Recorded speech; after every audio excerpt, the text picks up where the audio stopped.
आणि उद्या मतदार याद्या ज्यावेळेला स्वच्छ होतील त्यावेळेला ज्याचा विजय होईल, ज्याचा पराभव होईल, आम्हाला मान्य आहे. उद्या आज जे सत्तेवरती आहेत त्यांचा जर समजा विजय झाला, मतदार याद्या पूर्ण पारदर्शक झाल्यानंतर आम्हाला मान्य आहे. पण ह्या सगळ्या गोष्टी सगळ्या लपवायच्या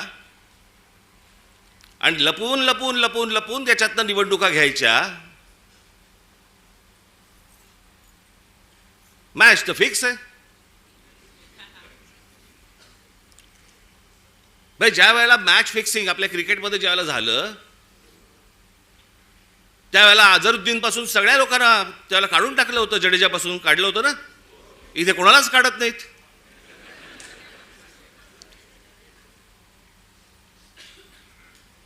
मुख्य निवडणूक आयुक्त काय सांगतात म्हणे, सीसीटीव्ही कॅमेरामधलं जे काही शूटिंग आहे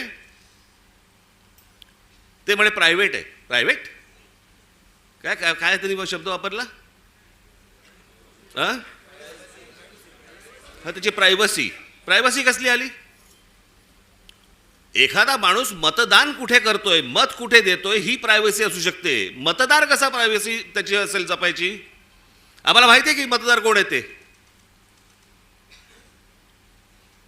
जे पटत नाहीत, जे पचत नाहीत असे कोणते तरी उत्तर द्यायची आणि त्याच्या त्या सगळ्या भानगडीमध्ये या सगळ्या निवडणुका घ्यायच्या आणि मग सत्तेमध्ये आल्यानंतर वेडवाकडं कसंही वागायचं. जे मी त्या दिवशी तुम्हाला सांगितलं तसं या सगळ्या राज्यांवरती, ह्या सगळ्या शहरांवरती त्यांचा सगळ्यांचा डोळा आहे. बाकीचे सगळे तर गेलेच आहेत घरंगळत.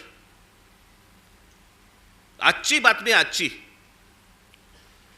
किती आपण आपला सगळा स्वाभिमान किती घाण टाकायचा, याला काही मर्यादा?